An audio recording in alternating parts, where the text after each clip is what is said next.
nunca teve medo de estar ao lado de Evo Morales, de Nicolás Maduro, traficantes e membros do crime organizado. A gente sabe no que a Venezuela se transformou.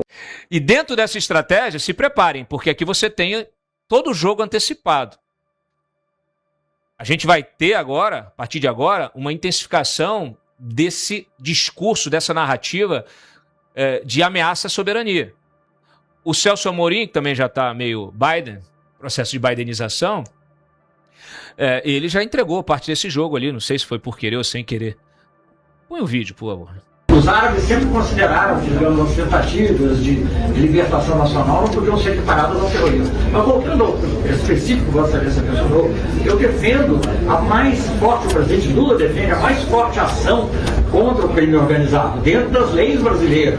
O que nós não podemos admitir é que um terceiro país utilize isso como pretexto contra nós para, passando por várias ações, mas chegando no cúmulo, a ação militar, como ocorreu na Venezuela, e que é citada nesse vídeo que eu mencionei, como um exemplo do que poderia acontecer em outros países, não só por terrorismo, mas por outras razões quaisquer que afastassem os países dos interesses norte-americanos. Então, o que eu estou fazendo é essa diferença. Eu concordo totalmente, o presidente Lula concorda. Agora, ele também está preocupado em não pegar só o bandidinho que está lá, a criança da Cidade de Deus, que não teve alternativa senão se juntar a um bando. Ele está interessado em saber quem comanda, quem ajuda a lavar o dinheiro, quem... Márcio Coimbra, é com você, campeão. Você que manja tudo de política, geopolítica, política externa, conhece, sabe, tem contatos na Casa Branca, que eu sei. Muita gente que não tá aí não sabe quem é o Márcio. O Márcio é que abriu as portas da Casa Branca para os Bolsonaro, tá? Então, assim, ele é pica mesmo. O Márcio tá aí. Márcio, situação muito clara, né? Essa narrativa do inimigo externo. Quem fez isso? Maduro, Chaves, todos esses ditadores. Cláudio, o que a gente está vendo aí é mais uma vez o nosso Celso Amorim, né, em processo de bidenização, como você colocou muito bem, mostrando seu anti-americanismo, mostrando a quem ele está servindo, né? Quem ele está servindo é o governo de Pequim, a quem ele está servindo são os interesses que estão em volta aí de Lula. Celso Amorim é uma pessoa que não deveria ter a menor credibilidade dentro do debate nacional, pois realiza uma política externa enviesada, anti-americana, pró-China, com objetivos claros, né, de estar ao lado de ditaduras e de autocratas, como Xi Jinping, como também a autocracia, a teocracia do Irã. Está também sempre acompanhando Vladimir Putin, sempre foi um aliado de primeira hora de Nicolás Maduro e de todos os ditadores e autocratas da América Latina, sem distinção. Então, na verdade, o que ele diz é algo que não deveria se escrever, porque é uma pessoa que tem uma política externa enviesada, com um claro objetivo de tirar o Brasil do lugar onde ele deveria estar, que é ao lado de todas as potências ocidentais, de estar ao lado daqueles países que estão defendendo a democracia e defendem o mesmo sistema que o Brasil defende, e vem me falar de invasão norte-americana, desse tipo de devaneio, e o que ele está fazendo, na verdade, é defendendo esses crimes, esses grupos de crimes organizados que a gente tem no país. Esse pessoal aí, eles enfrentam, estão com medo agora, exatamente dessas ações que os americanos estão tomando em classificar esses grupos e também quem os patrocina e por onde transita o seu dinheiro como terroristas. E aí a gente vê também grande parte dessa Faria Lima lulista. Essa Faria Lima que gosta de Lula é a mesma Faria Lima por onde transita esse dinheiro do crime organizado. Provavelmente deve acontecer isso. E todo esse grupo da Faria Lima está realmente com muito medo de alguém que esteja alinhado a essa política de Washington, que é a política de perseguir os grupos terroristas, de perseguir essas organizações criminais brasileiras que estão infiltradas no Estado, controlam municípios, controlam parlamentares, controlam toda sorte de esfera de poder, seja no judiciário, legislativo, executivo, em diversos estados do Brasil. Esse pessoal está com medo que alguém atue com a ajuda do governo americano para desbaratar esses grupos terroristas. E Amorim é uma dessas pessoas que parece que tem esse medo. Agora, ele não tem medo de estar do lado de Daniel Ortega, ele não tem medo de estar ao lado de Vladimir Putin, não tem medo de estar ao lado de Xi Jinping, nunca teve medo de estar ao lado de Evo Morales, de Nicolás Maduro, traficantes e membros do crime organizado. A gente sabe no que a Venezuela se transformou. E quando ele acha um absurdo os americanos entrarem lá para pegar um chefe de cartel de drogas que lava dinheiro dentro de um território e também, além de tudo, serve ali como base para a inteligência iraniana, propagação de fake news russas, ou seja, Celso Amorim tem as preocupações erradas, ele tem a preocupação em proteger quem o Brasil deveria combater, Cláudio. Sem dúvida. Deixa eu fazer agora a nossa ciranda ao contrário. Eli Vieira. Pois é, Cláudio, a gente se pergunta onde é que está, ouvindo Coimbra agora, excelente colocação como sempre, onde é que está a resposta do governo Lula a um fato de que tinha pelo menos uns 10 espiões russos no Brasil abusando e parasitando, né, o soft power do nosso passaporte. Eles ficavam aqui até 12 anos ou mais para cozinhar uma identidade brasileira e depois usar para espionar fora. O Brasil não é o alvo da espionagem, mas o Brasil é abusado nesse processo. Tem que falar na venda da China e tal. Agora, quanto a essa questão de retaliação tarifária, eu acho que a gente pode esperar ali também que o Ciro Gomes repense a questão de não apoiar o Flávio, porque o Ceará é o que mais exporta para os Estados Unidos. Quase metade das exportações do Ceará vão para os Estados Unidos, 45%. Né? E o que é a tarifa? O que aconteceria se o governo Lula tentasse retaliar as tarifas do Trump? E encarecer é uma forma de imposto. Quem vai pagar são os brasileiros. Tá? E o que vai encarecer? Esse aqui, inclusive, é o IPES, que é tipo o IPEA do Ceará. Aqui tá aqui a lista dos principais produtos que vão encarecer. Combustíveis minerais, óleos minerais, produtos de destilação, que aí tem um efeito cascata na indústria, matérias bituminosas, ceras minerais, ferro fundido, ferro e aço. Minas Gerais também vai sofrer muito. E por aí vai. Aeronaves, aparelhos especiais, né, a questão da Embraer. Então, vai ser mais quebradeira, a gente já está esperando a quebradeira, né, para 2027, já é uma bomba relógio que está armada, e se o Lula concretizar e o Amorim nesse eixo do mal aí que eles participam, essa retaliação ao Trump, quem vai sofrer principalmente não vai ser o Trump, vai ser o brasileiro. Simples assim. Suslik, você. Bom, eu queria fazer de novo essa distinção, né, que eu acho importante. Tem a Faria Lima e a Faria Lima, não é um bloco monolítico, né? Então, essa Faria Lima Master, que na verdade ele está lá na Vila Olímpia, onde era a sede do Master, tá? E REAG, todos esses bandidos, tá? Porque isso aí é empresa bandida, não é uma empresa financeira, com certeza querem que quem os apoiou sempre continue, né? Então, isso daí eu não tenho dúvida nenhuma. Mas o pessoal sério é o pessoal que vai atrás de recursos para fazer a economia crescer, tudo. Aí esse pessoal, como a gente já comentou, não quer o Lula, não tem jeito, não é isso. E nesses, vamos dizer assim, esses converse calls, eu queria fazer esse comentário, né, que você trouxe hoje, que tem jantares, etc e tal. O que a Faria Lima quer quando ela vai nesse jantar? Ela quer tentar entender o que vai acontecer, quer tentar se preparar e saber, e até saber antes. Quem souber antes toma a dianteira e ganha mais dinheiro. Se eu souber antes quem vai ser se eu soubesse com certeza quem vai ser o presidente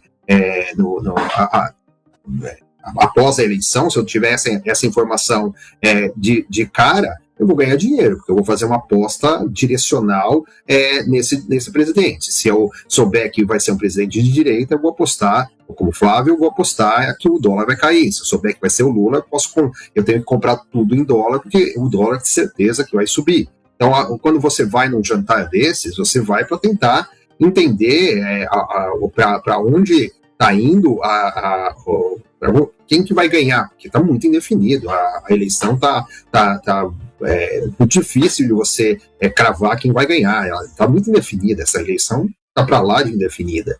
Então, a gente vê esse tipo de situação. Então, o pessoal não vai lá porque apoia A ou B, ninguém vai lá, ninguém vai nesse jantar do Kassab porque apoia o Kassab, vai simplesmente para ouvir uma pessoa que tem uma experiência de ter acertado outras eleições ou de geralmente ter levado o partido dele sempre para o colo de quem ganha. Então essa que é a ideia, entendeu?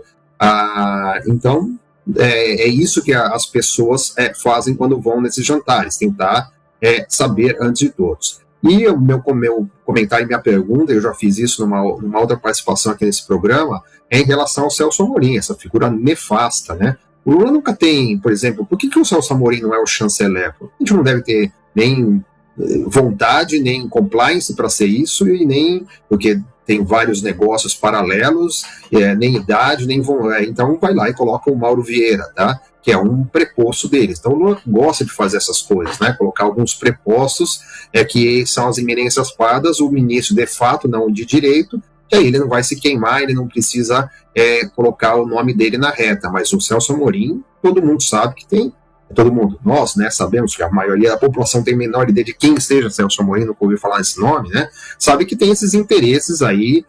A filha de Celso Amorim, acho que você pode pesquisar, acho que você pode até falar melhor para mim, quem é a filha do Celso Amorim, aonde ela está inserida, quais onde ela circula e qual o emprego dela, né? Então esse pessoal sempre coloca essas pessoas nos seus empregos, então eu gostaria que você até comentasse, se você puder falar sobre isso, porque aí você vai ver quem é Celso Amorim, né? Celso Amorim é uma figura sempre ligada à esquerda, o que há de pior, ditadores, a Irã, a Venezuela, Nicarágua e todas essas coisas. E não acho que isso seja bom para o país, né? O país não precisa ter alguma coisa nesse sentido, porque isso daí afeta e tira divisas, tira coisas do Brasil.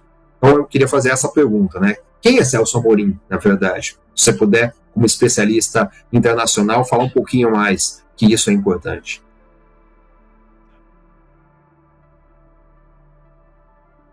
Quer comentar, Márcio, em cima aí do Suslik? Não, o Celso Amorim, por favor. Sempre só para Ari, Celso Amorim foi sempre alguém que é um sabujo do poder, né? A gente precisa só lembrar que na época dos militares ele era presidente da Embrafilme.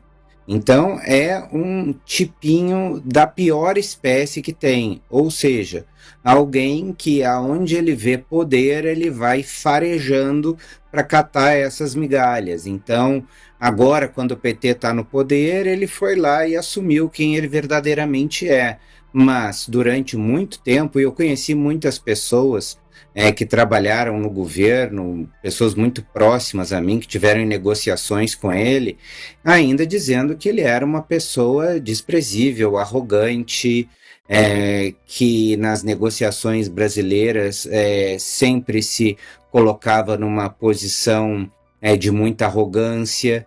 Então, infelizmente, é esse tipo de gente que a gente tem no comando da nossa política externa. E concordo quando ele diz que realmente ele é o chanceler, né? O nosso atual chanceler titular é simplesmente um preposto.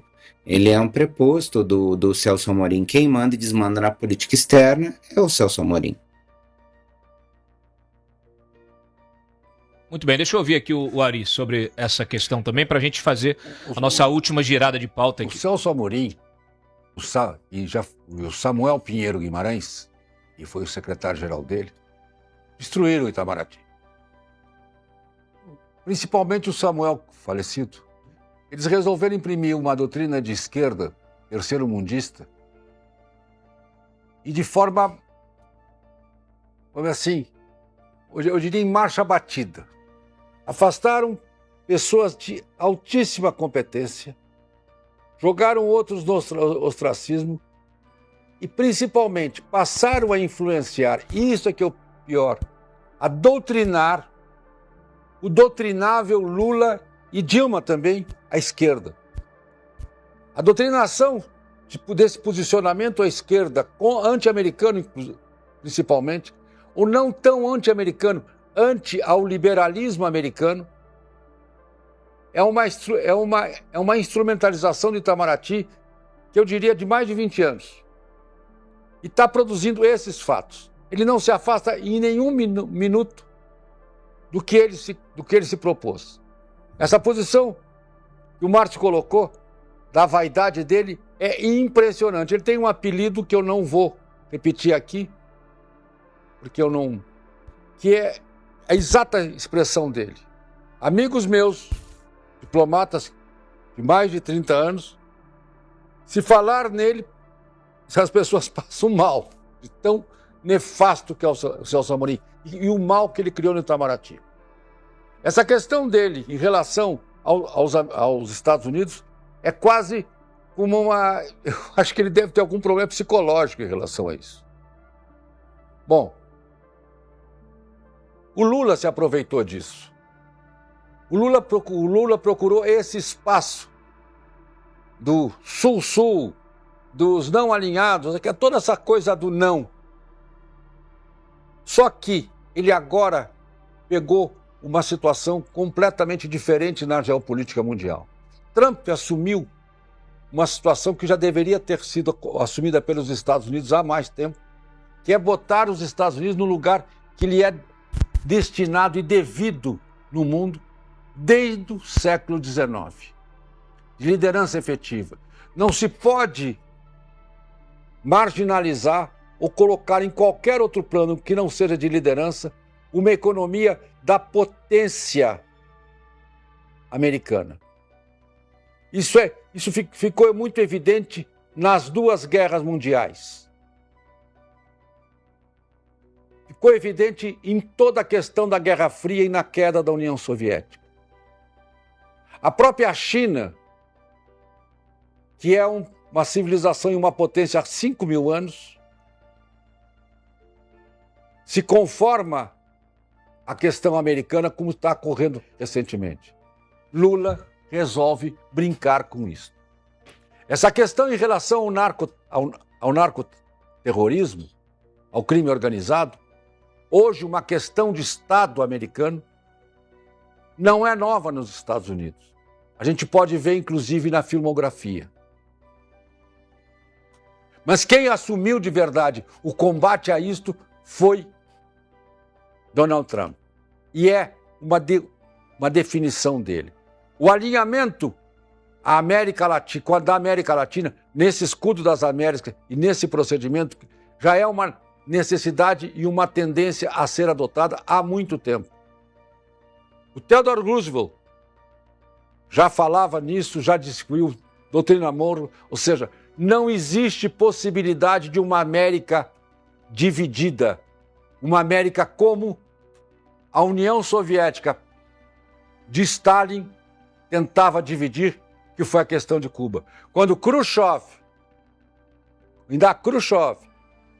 suspendeu financiamento aos movimentos terroristas da América Latina, ele já via isso. A Detente fez isso. E após a queda do Muro de Berlim, essa tendência aqui também caiu. O que sobrou para a influência da esquerda na América? O crime organizado, as Farc, as guerrilhas aqui. E o tráfico. E é isto que o Trump está combatendo. E nós só temos duas alternativas. Ou nos alinhamos, aderimos e podemos trabalhar junto, ou nós vamos nos marginalizar, ou nós vamos sair do contexto geopolítico do mundo. Não tem terceira saída. Ou seja, o Brasil vai ser o opositor à política anticrime americana, que tem vários envolvimentos muito maiores. Não vai ser esse líder. O Lula apenas quer criar um factoide político para a personalidade dele, pessoal. Tá. E nisto ele esquece todo o Brasil. O Brasil tem que continuar sendo friendshore da China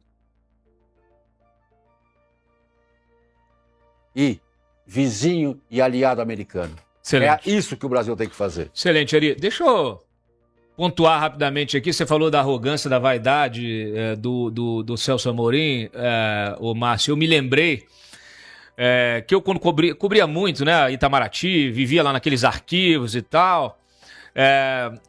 Uma vez eu entrei lá para fazer umas pesquisas nos arquivos dos embaixadores que foram chanceler, né? Aqueles que eles têm arquivos próprios, naturalmente, né? É aquele arquivo que você vai girando assim, vai abrindo, né, as estantes, né?